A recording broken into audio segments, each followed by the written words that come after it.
नमस्कार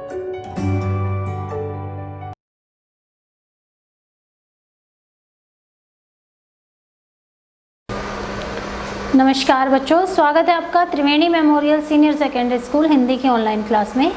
आज हम करेंगे आपकी पाठ्य पुस्तक वसंत भाग 2 से कक्षा 7 के लिए पाठ 12, जिसका नाम क्या है? कंचा। आपने भी बचपन में खेले होंगे कंचे, तो कंचों के बारे में तो सबको पता है। देखिए ऐसे ही होते हैं ना, ट्रांसपेरेंट होते हैं, रंग बिरंगे होते हैं, बहुत अच्छे लगते हैं छोटे बच्चों को। जो खेलते हैं उनको तो अच्छे लगते हैं, जो नहीं खेलते हैं उनके लिए कोई फ़र्क नहीं पड़ता है। तो ये जो पाठ है हमारी पाठ्य पुस्तक वसंत भाग 2 से कंचा, इस पाठ में जो है एक छोटे से बच्चे का कंचों के प्रति प्यार दिखाया हुआ है। उसका इतना लगाव है कंचों से कि वो उनको देखता है तो एकदम से मोहित हो जाता है। इस पाठ के, इस कहानी के लेखक हैं श्री टी पद्मनाभन। ठीक है, उन्होंने इस कहानी में उस छोटे से बच्चे का प्रेम जो है कंचों के प्रति बहुत ही रोचकपूर्ण ढंग से दिखाया हुआ है। चलिए पाठ शुरू करते हैं। देखिए, इस कहानी में लेखक श्री टी पद्मनाभन ने बाल जीवन का बहुत ही सुंदर चित्रण किया है कि कैसे जो है एक बालक अपने खेलने के सामान को बाकी सारी अन्य चीज़ों से ऊपर रखता है। उसके लिए जो उसके खेलने का सामान है वो हर चीज़ से ऊपर है, मतलब सब चीज़ों से ज़्यादा महत्व उसके खेलने का सामान रखता है और किसी भी कीमत पर वह खोना नहीं चाहता है। अप्पू हाथ में बस्ता लटकाए नीम के पेड़ों की घनी छाया से गुजर रहा था। जो ये कहानी है इस पाठ में, इस कहानी में बच्चा जो है वो कौन है? अप्पू। ये कहानी जो है अप्पू की है कि अप्पू हाथ में बस्ता लटकाए और नीम के पेड़ों की जो छाया थी उसके नीचे से वो गुजर रहा था, स्कूल जा रहा था। वह सियार कोए की कहानी का मन ही मन मजा ले रहा था। जो उसने कहानी सुनी थी सियार और कौवे की, उसका मन ही मन वो मजा ले रहा था। वह चलते चलते एक दुकान पर पहुंचा। रास्ते में जब हम स्कूल जाते हैं या कहीं पर भी जाते हैं तो रास्ते में जो दुकान आती है, तो रास्ते में उसने देखा चलते चलते एक दुकान पर वह जाकर पहुंचा जहां अलमारी में के कांच के जार में कंचे रखे थे। कंचे सफ़ेद, गोल, रंग बिरंगे, आंवले जैसे दिख रहे थे और वह कंचों को देखते ही उन कंचों के में समा गया। मतलब इतना ज़्यादा उन कंचों को देखकर वह मोहित हो गया कि वो उन्हीं में खो गया। उसे पता ही नहीं था कि वो कहाँ खड़ा है या वो कहाँ जा रहा है। वह कंचे लेना चाहता था लेकिन स्कूल की घंटी सुनते ही दौड़ पाया। अचानक से स्कूल की घंटी की आवाज़ आई और वह वहाँ से चला गया। स्कूल में देरी से आने पर वह सबसे पीछे बैठा। उसके सहपाठी रमन, मलिका आदि आगे बैठे थे। जार जो उसका सहपाठी था आज बुखार होने के कारण स्कूल नहीं आना था। जॉर्ज जो था वो अप्पू का बहुत अच्छा सहपाठी था और वो कंचों के बारे में भी बहुत अच्छे से जानता था, बहुत अच्छा खेलता था वो कंचों से, लेकिन बुखार के कारण वो आज नहीं आ पाया। वह उसके बारे में सोचने लगा क्योंकि वह कंचों का अच्छा खिलाड़ी था। तो अप्पू किसके बारे में सोच रहा था? जॉर्ज के बारे में, जो कंचों का अच्छा खिलाड़ी था। मास्टर साहब उस समय रेलगाड़ी के बारे में पढ़ा रहे थे। किस चीज़ के बारे में, कौन सा विषय पढ़ा रहे थे मास्टर? रेलगाड़ी का विषय। परंतु अप्पू का ध्यान जो था वो पढ़ाई में नहीं था। वह अभी भी कंचे के बारे में ही सोच रहा था। इतने में उसे एक चौक का टुकड़ा आ लगा। अचानक से उसका जो दिमाग था वो तो कंचों में ही समाया हुआ था। तो अचानक से उसने देखा कि उसे अचानक से एक चौक का टुकड़ा आकर लगा, अर्थात किसी ने फेंका होगा वो, और वह खड़ा हो गया। मास्टर जी उसके पास आकर डांटने लगे। मास्टर जी उसका चेहरा देखकर समझ गए कि इसका ध्यान कहीं और है। मतलब जो विषय मास्टर जी पढ़ा रहे थे अप्पू, उसे समझने की बजाय अप्पू का ध्यान किसी और चीज में लगा हुआ था। उन्होंने अप्पू से प्रश्न पूछा जिसका जवाब वह नहीं दे पाया। क्यों? क्योंकि मास्टर जी जो विषय पढ़ा रहे थे अप्पू तो उससे समझ ही नहीं रहा था, और जब समझा ही नहीं तो वो जवाब कैसे देगा। मास्टर जी ने उसे बेंच पर खड़ा कर दिया। सभी बच्चे उसकी हंसी उड़ा रहे थे। वह रोने लगा। आपने भी देखा होगा जब पूरी क्लास में किसी एक अकेले बच्चे को पनिशमेंट दी जाती है ना, तो बाकी बच्चे भी उस पर हंसने लगते हैं, उसका मजाक उड़ाते हैं। तो इसी तरह जो थे सभी बच्चे उसकी हंसी उड़ा रहे थे। वह रोने लगा। बेंच पर खड़ा अप्पू अभी भी कंचों के बारे में ही सोच रहा था। मतलब उसका ध्यान अभी भी कंचों से नहीं हट रहा था, जबकि उसे दंड भी मिल रहा था। वह सोच रहा था कि जॉर्ज के आने पर कंचों से खेलेगा और जॉर्ज के साथ वह दुकानदार के पास जाएगा और कंचे खरीदेगा। तभी मास्टर जी अपना घंटा समाप्त कर कर चले गए। मतलब बेल बजी, घंटी बजी और मास्टर जी चले गए।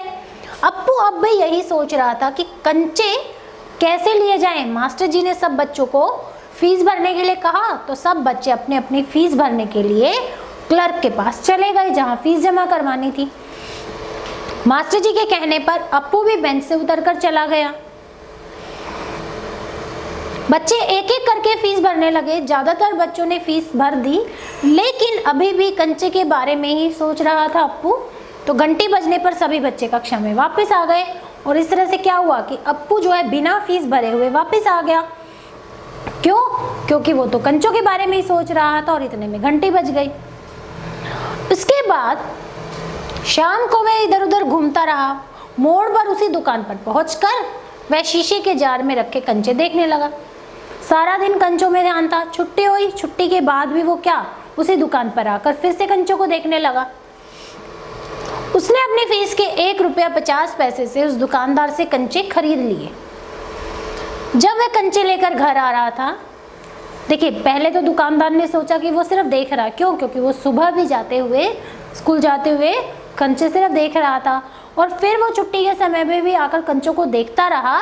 तो दुकानदार को क्या लगा कि वो कंचे नहीं लेगा, लेकिन अप्पू ने क्या किया, जो फीस के उसके पास पैसे थे 1 रुपया 50 पैसे, उसने उस दुकानदार को देकर वो कंचे खरीद लिए। और वो कंचों को लेकर घर आ रहा था तो रास्ते में उसे देखने के लिए जैसे ही कागज की पुड़िया खोली तो सारे कंचे बिखर गए। रास्ते में उसका मन किया कि जरा एक बार मैं पुड़िया को खोल के देखता हूँ कि कंचे कैसे कैसे हैं। तो जैसे ही उसने पुड़िया खोली सारे कंचे बिखर गए। अब वह उन्हें चुनने लगा, उठाने लगा। अपनी किताबें बाहर निकालकर वह कंचे बस्ते में डालने, मतलब क्या किया अप्पू ने, जितनी भी किताबें उसने अपने बस्ते में रखी थी सारी किताबें उसने बाहर रख दी और कंचे बैग में डालने लगा। मतलब वो कंचे उसे अपनी किताबों से भी ज्यादा प्यारे थे। तभी एक गाड़ी आई और वहां रुक गई। गाड़ी के ड्राइवर को अप्पू पर बहुत गुस्सा आया। पहले तो ड्राइवर को बहुत गुस्सा आया कि कैसे बीच रास्ते में बैठकर कंचे उठा रहा है, पर थोड़ी ही देर बाद ड्राइवर ने क्या देखा कि अप्पू जब कंचे उठा रहा था तो अप्पू के चेहरे पर एक अजीब सी खुशी थी, ठीक है, और उस खुशी को देखकर वह ड्राइवर भी मुस्कुराकर चला गया। जब अप्पू घर पहुंचा तो माँ को कंचा दिखाया तो माँ इतने सारे कंचे देखकर हैरान हो गई। तो अप्पू ने बताया कि वह तो फीस के पैसों से कंचे खरीद लाया है। देखिए उसको बिल्कुल डर नहीं था। क्यों?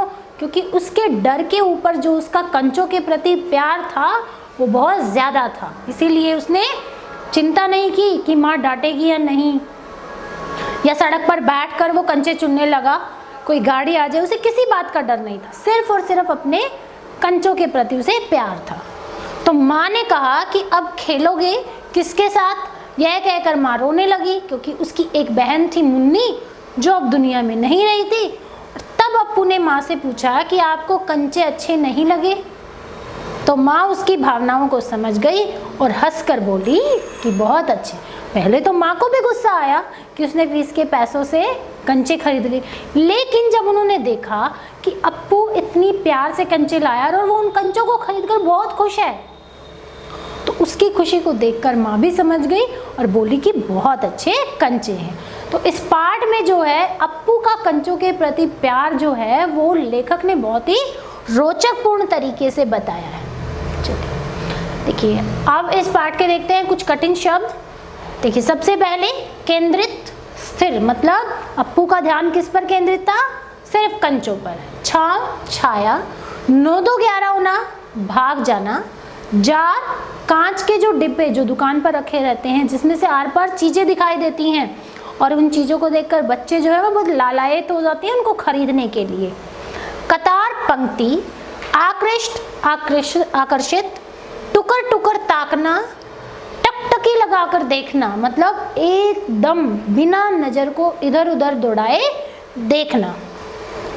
निषेध में मतलब मना करना किसी काम के लिए, थामे पकड़ना, मात खाना हार जाना, आंखों में चिंगारियां सुलगाना, बहुत अधिक क्रोधित होना, सुबकना धीमी आवाज में रोना, चिकोटी चुटकी और सीखचे लकड़ी के पट्टे। चलिए अब देखते हैं हम इसके प्रश्न उत्तर। पहला प्रश्न है, कंचे जब जार से निकलकर अप्पू के मन की कल्पना में समा जाते हैं तब क्या होता है। देखिए, कंचे जब जार से निकलकर अप्पू के मन की कल्पना में समा जाते हैं तो वह उनकी ओर पूरी तरह से सम्मोहित हो जाता है। मतलब उसका ध्यान बिल्कुल किसी काम में नहीं होता है, सिर्फ और सिर्फ उसे कंचे ही दिखाई देते हैं। उसे लगता है कि जैसे कंचों का जार जो है वो आसमान जितना बड़ा हो गया है और वह उस जार के अंदर चला गया और रंग बिरंगे कंचों के साथ वह मजे से खेल रहा। कुछ कंचे कैसे हैं, हरी लकीर वाले, मतलब जिसमें हरी हरी लाइनें हैं, आंवले जैसे गोल। ये सारे कंचे रंग बिरंगे जो है बस पूरी तरह से अप्पू के दिमाग में घूम रहे हैं। मास्टर जी कक्षा में रेलगाड़ी का पाठ पढ़ा रहे थे लेकिन फिर भी उसके दिमाग में कंचे ही चल रहे थे। ठीक है, मास्टर जी द्वारा बनाया गया बॉयलर भी, मतलब जो मास्टर जी पढ़ाते हुए जो नमूना दिखा रहे थे वो भी अप्पू को कैसा लग रहा था, वो भी अप्पू को कंचे के जैसा ही लग रहा था। और कंचों के चक्कर में उसने मास्टर जी से डांट भी खाई। तो इस तरह से जो है इस पाठ में अप्पू का कंचों के प्रति बहुत गहरा प्यार दिखाया हुआ है। अगला प्रश्न है, दुकानदार और ड्राइवर के सामने अप्पू की क्या स्थिति थी और वे दोनों उसको देखकर पहले परेशान होते हैं फिर हंसने लगते हैं। देखिए, दुकानदार पहले क्यों परेशान था कि अप्पू आता है उसकी दुकान पर, सुबह भी आया था, छुट्टी के बाद भी आया था, और आकर चुपचाप खड़ा हो जाता है, कंचों को देखता ही रहता है। पहले वो इसलिए परेशान हो गया कि न जाने वो खरीदेगा भी या नहीं। और जब अप्पू उन कंचों को खरीद लेता है तो वो बाद में हंसने लगता है। वो दुकानदार, उसे भी समझ में आ जाता है कि जो अप्पू है उसको कंचों से बहुत लगाव है।